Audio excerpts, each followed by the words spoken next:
5,000 patients being treated for diabetes. They found more than 40% declined insulin therapy.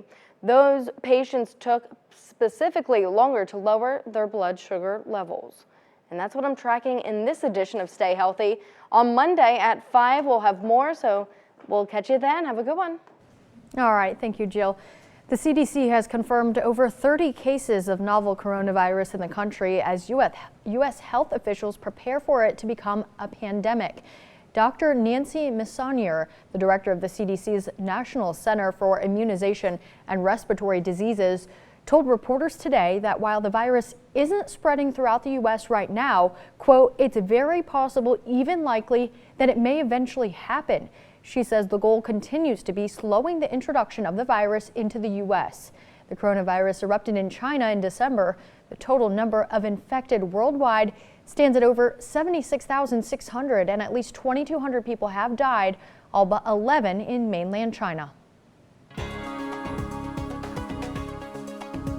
Well, as far as the weather goes, it was a beautiful winter day today, but it still, of course, has been a little chilly. Most of us today topped off in the 30s. Bluefield was actually around or below freezing for most of the day. And I still am worried a little bit about some black ice that could pop up in spots tonight where we've had some shady areas, some places that didn't get the melting because of the sun or evaporation because of the sun. So just something to keep an eye on, be wary of. There still could be some patchy black ice somewhere, especially on those back and side roads.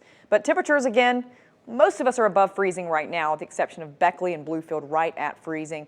Temperatures today have been chilly, and they're gonna continue to drop once this sun goes down. You can see we've got plenty of sun still left to go around on our Pipestem, West Virginia camera there. This is our Princeton Community sponsored camera. Temperatures again tonight will continue to fall with these clear skies. When you don't have clouds, they can't again trap that heat, send it back down to the surface. So most of us will actually end up in the teens. I do think some of those deeper sheltered valleys, like Burke's Garden, for instance, they could actually have some single digits show up early tomorrow morning. But never fret if you're not a fan of the cold will be moving out by tomorrow. Mild air actually starts to work in from the south as we head into Saturday. It sticks with us into Sunday and well into early next week. So this cold air that's locked up across the northwest, that won't really impact us until later into next week. So we're looking at a pretty good milder stretch of weather once we get past tonight.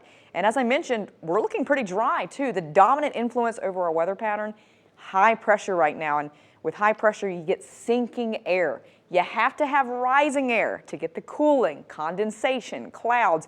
Not really going to happen. In fact, we may not see a cloud in the sky for tonight, tomorrow, and most of Sunday. You'll notice, though, some cloud cover tries to start creeping back in as we head into Sunday evening. We're looking at a chance of rain by Monday. I'll get to that in a second. But let's take a close look at Futurecast just to see what's going on tonight.